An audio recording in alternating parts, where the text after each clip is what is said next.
సాధువులు మహర్షులు యాగం చేసే ఈ పుణ్యభూమిలోకి ఆత్మలు ప్రవేశించలేవు.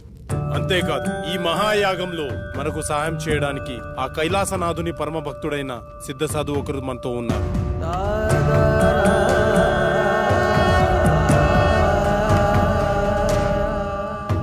గురువుగారికి నమస్కారం.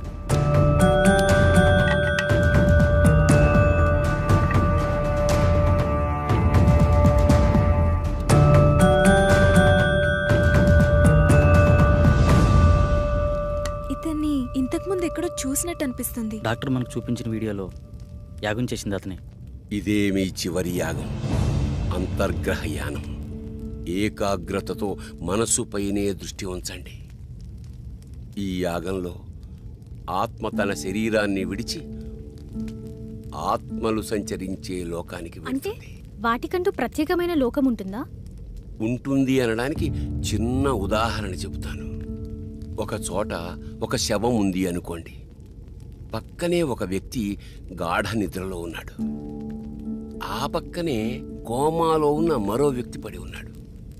వాళ్ళ ముగ్గురులో తేడా ఏమిటి? ఇద్దరు ప్రాణంతో ఉన్నారు, ఒకరు లేరు. ఇప్పుడు వాళ్ళ మధ్యలోకి ఒక సర్పం వచ్చిందనుకోండి. అప్పుడు వాళ్ళు ఏం చేస్తారు? ఏమీ చేయరు. ఎందుకంటే ఆ సర్పం వచ్చిన సంగతి వాళ్ళకి తెలియదు కదా. అంటే శవానికి, గాఢ నిద్రలో ఉన్నవాడికి, కోమాలో ఉన్నవాడికి తేడా లేనట్టేనా? తేడా ఉంది. అదే ఆత్మ. ఆత్మ శరీరంలోంచి పూర్తిగా వెళ్ళిపోతే శరీరం శవమవుతుంది. కొద్దిసేపు మాత్రమే బయటికి పోతే శరీరం నిద్రపోతుంది. కొన్ని నెలలు బయటికి పోతే ఆ శరీరం కోమాలో ఉంటుంది. అలా బయటికి వెళ్ళిన ఆత్మలన్నీ కలిసే ప్రదేశమే ఆత్మలోకం. మీరెప్పుడైనా గమనించారా? మనం నిద్రపోయిన తర్వాత కలలో చనిపోయిన వాళ్ళని కలిసినట్టు, వాళ్లతో మాట్లాడినట్టు అనిపిస్తుంది. ఒక్కోసారి మనకి తెలియని మనుషులను కూడా కలిసినట్టు అనిపిస్తుంది. మెళుకు వచ్చాక వాళ్ళ మొహాలు కూడా మనకు గుర్తురావు. మళ్ళీ ఏదో ఒక సందర్భంలో ఒక కొత్త వ్యక్తిని చూసి ఇతన్ని ఇంతకు ముందెప్పుడో చూశామే అనిపిస్తుంది. కానీ నిజానికి మీరతన్నెప్పుడూ బయట ప్రపంచంలో చూసి ఉండరు. మీలాగే అతను నిద్రపోయినప్పుడు ఆత్మ ప్రపంచంలో కలిసి ఉంటారు. అందుకే ఇంతకు ముందెప్పుడో చూశామే అనిపిస్తుంది. కానీ ఇవన్నీ మన ప్రమేయం లేకుండానే జరిగిపోతాయి. అయితే ఇప్పుడు పూర్తి అవగాహనతో ఈ యాగం ద్వారా మీ ఆత్మలను ఆత్మలోకానికి పంపుతున్నాను. ఇది పూర్తయితే మీ అందరి సమస్యలు తీరిపోతాయి. దానివల్ల మా ప్రాబ్లమ్స్ ఎలా క్లియర్ అవుతాయి? మిమ్మల్ని ఏ ఆత్మలైతే బాధిస్తున్నాయో అవి ఖచ్చితంగా అక్కడే ఉంటాయి. మీరక్కడికి వెడతారు గనక మీ సమస్య ఏమిటో మీకు అర్థమవుతుంది. ఒక ముఖ్యమైన విషయం, అక్కడ ప్రపంచం చూసి భయపడకండి. ఒకరి చేతులు ఒకరు వదలొద్దు. ఒకవేళ విడిపోతే తిరిగి రావడం చాలా కష్టం. అక్కడ మీరెవరినైతే కలవాలనుకుంటున్నారో వాళ్ళనే తలుచుకోండి. వాళ్ళే మీకు కనపడతారు. వెళ్ళేంతవరకు అర్థమైంది, మళ్ళీ తిరిగి రావడం. అందుకే అందరు కలిసి ఉండాలన్నది. తిరిగి రావడానికి నన్ను ఫాలో అయితే సరిపోతుంది. దీన్ని శరీరం మొత్తం అప్లై చేసుకోండి. ఎందుకు? అప్పట్లో శరీరాలను కాపాడుకోవడానికి తైలాలను వాడేవారు. కానీ ఈ జనరేషన్ గ్యాప్ లో తైలాలు కాస్త కెమికల్ లిక్విడ్స్ గా మారిపోయాయి. పదండి, రెడీ అవుతాం.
ఎవరినైతే కలవాలనుకుంటున్నారో వాళ్ళనే తలుచుకోండి, వాళ్ళే మీకు కనపడతారు. డాడీ, ఇహలోకాల్లో ఉన్నంత వరకే బంధాలు, ఇక్కడ కాదు.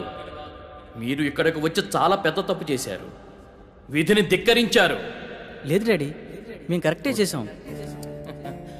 వీడిని నమ్మి ఇంత దూరం వచ్చారా? వీడు చాలా పెద్ద ఫ్రాడ్. అంకుల్ అలా అనకండి. ఆయన మా కోసం చాలా పెద్ద రిస్క్ చేశాడు. ఆయన లేకపోతే మా ప్రాబ్లం సాల్వ్ అవ్వదు. మీకు ప్రాబ్లం క్రియేట్ చేసిందే వాడు. తగలబడుతున్నవి శరీరాలు మాత్రమే. విధివ్రాత ప్రకారం బంధాలతో గడపాల్సిన ఆత్మలు ఇంకా బతికే ఉన్నాయి.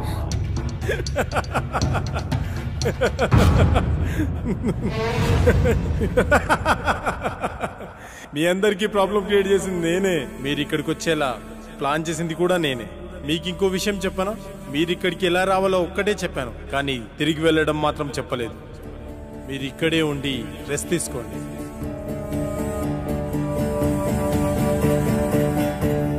బాయ్.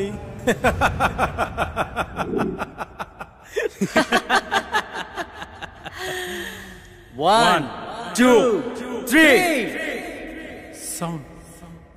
సౌండ్ వినిపించట్లేదు. ఏం జరుగుతుంది? ఇప్పుడు వెళ్ళేది మీరు కాదు, మేము. ఫస్ట్ టైం పాపారం మీద అటాక్ జరిగినప్పుడే నాకు డౌట్ వచ్చింది.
పాపారావు, దీన్ని పట్టుకో.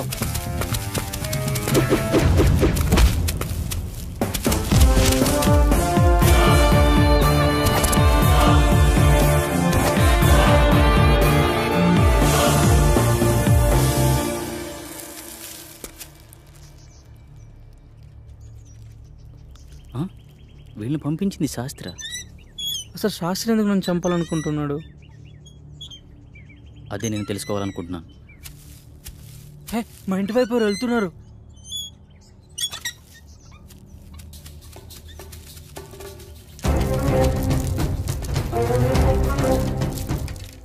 ఎవరు నువ్వు? ఏంటి తీసుకెళ్తున్నావు? తప్పు చేస్తున్నారు. బ్రతకాలని లేదా? బ్రతకడం కోసం చేస్తున్న ప్రయత్నమే ఇది. నువ్వు పూర్తి ఆయుష్కుడు అని ఇందులో రాస్తుంది. మరి దేనికోసం చేస్తున్నావు? అంటే నేను తొందరలో చనిపోతాననడం. శాస్త్రి నిన్ను చంపడానికి ట్రై చేస్తున్నాడంటే ఈ యాగం ద్వారా తను ఏదో ఆశిస్తున్నాడు. అలాంటప్పుడు ఈ యాగాన్ని మధ్యలో ఆపేయొచ్చు కదా. ఆపలేరు, ఆగకూడదు. ఇప్పుడు మీరు యాగం చివరి దశలో ఉన్నారు. ఎవరో ఈ యాగం ద్వారా సృష్టికి విరుద్ధం కలిగిస్తున్నారు. చనిపోయిన వాళ్ళని బ్రతికించాలని చూస్తున్నారు. ఈ యాగాన్ని ప్రారంభించిన మీరే దీన్ని ముగించాలి. వాళ్ళని శిక్షించాలి. మా పూర్తి సహకారం మీకుంటుంది. శాస్త్రిని పట్టుకుని 4 పిక్తే వాడే నిజం చెప్తాడు కదా. లేదు, దీని వెనక ఎవరో ఉన్నారు. ప్రాణం తీయడానికి కూడా తెగించారంటే ప్రాణం పోయినా నిజం చెప్పరు. కాబట్టి నువ్వు బయటికి వెళ్ళి శాస్త్రి గురించి ఎంక్వైరీ చేయి. నేను ఇక్కడ ఉండి ఈ యాగాన్ని ఫినిష్ చేస్తాను. నీకు కావాల్సింది డబ్బేగా, నేనిస్తా. శుభం భూయాత్.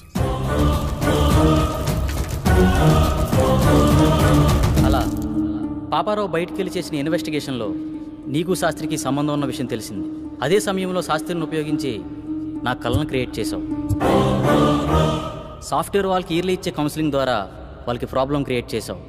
స్వప్నకి నీ మనిషితోనే ప్రాబ్లం క్రియేట్ చేశావు. కానీ ఇదంతా ఎందుకు చేస్తున్నావో నాకు తెలియలేదు. నువ్వు చూపించిన వీడియోను అబ్జర్వ్ చేస్తే అర్థమైంది. ఆ యాగంలో ఉన్న 5 మందిలో నువ్వు ఒకడవని తెలుసుకున్నాను. ఆ యాగం చేసింది నీ తండ్రే. ఆఖరి నిమిషంలో తెలిసింది మీ నలుగురు మా రూపంలో ఉండే మీ ఫ్యామిలీ మెంబర్స్ అని. మీ ప్లాన్తో మీరొచ్చారు, మా ప్లాన్తో మేమొచ్చాం. ఇంతకుముందు మేము కౌంటింగ్ చేసినప్పుడు బయట ఏం జరిగిందో తెలుసా?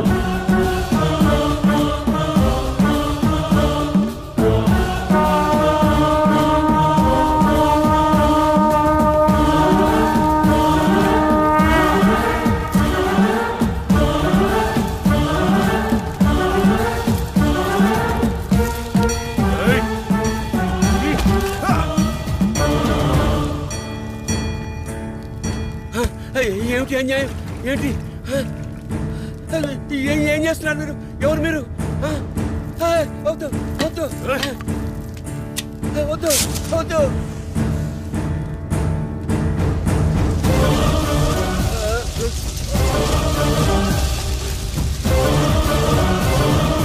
ఇక్కడ వినిపిస్తున్న ఇన్ని సౌండ్స్లో మీ వాడిచ్చే సౌండ్స్ని బట్టి నువ్వు బయటికి వెళ్ళాలనుకున్నావు, మేము వాడిని కొట్టి మాకో సౌండ్ క్రియేట్ చేసుకున్నాం. అయినా నీ కోరిక మేము తీరుస్తున్నాం. అదే నీ ఫ్యామిలీ మెంబర్స్తో కలిసి ఉండడం. మళ్ళీ నువ్వు తిరిగి రావాలనుకున్నా రాలేవు.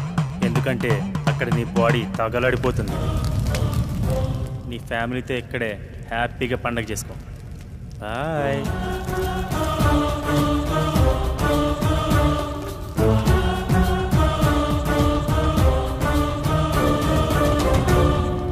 ఆ తాళపత్రాలు ఎలా ఇవ్వు.